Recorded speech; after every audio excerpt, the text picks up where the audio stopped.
আল্লাহু আকবার। কাদের কুদরত দারি বর কামাল, আনতা রব্বি আনতা হাসবি জুল জালাল। তুহি কাদের জলিলুল্লাহ জাহাদার, বহর হালে তুহি মেরা নিগাহদার। ও বুঝমন পাগল মোহন রে, দম ফুরাইলে বুঝবি কে আপন। ও বুঝমন পাগল মোহন রে, দম ফুরাইলে বুঝবি কে আপন। আমার বাবাজিরা, আল্লাহ ছাড়া আমাদের কেউ আপন আছে নাকি?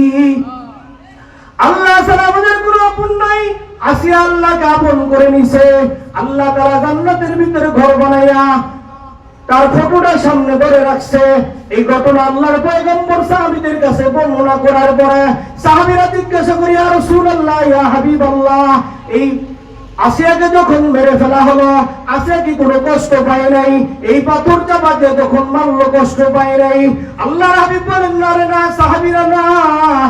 ওই ফেরাউন আসিয়াকে মারার মৃত্যুর আগেই আল্লাহ তাআলা ওই জান্নাত দেখায়া তাকে যখন মরণ দিছে, ফেরাউন যখন তাকে পাথর মেরে মেরে ফেলছে, এর আগে আসিয়ার আত্মাটা আরশ আজিমের মালিকের জান্নাতে পৌঁছে গেছে। জোরে কোন আল্লাহু আকবার।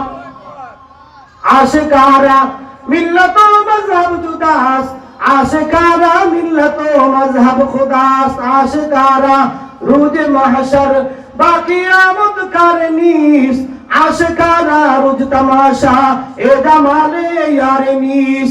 আল্লাহ পাককে যে আপন বানাইছে, আল্লাহ পাকের প্রতি যার ঈমান মজবুত আছে, তার দুনিয়ার কোনো টেনশন নাই, তার মরার কোনো টেনশন নাই। কথা বলেন ঠিক কিনা? আমার বাবাজিরা, কার জন্য অপেক্ষা করতেছ? কার জন্য কি করতেছ? সবাই কিন্তু কবরে যাইতে হবে। কবরে কিন্তু তোমার সন্তান যাবে না, তোমার স্ত্রী যাবে না, তোমার মা বাবা কেউ যাবে না, তোমার এত নেতা লিডার কেউ কিন্তু যাবে না। এই তো কদিন আগে আমাদের প্রধানমন্ত্রী চলে গেল। তিনবারের প্রধানমন্ত্রী, এত নেতা লিডার, এত ক্ষমতা, এত দাপট সারা পৃথিবী, সারা বাংলাদেশে। ওই জিয়া উদ্যানের ভেতরে তিনি আজকে তো একাই কবরে শুয়ে গেছে। তার সাথে তো আর কেউ গেল না। এত ক্ষমতা কোথায় গেল? দাপট কোথায় গেল? এত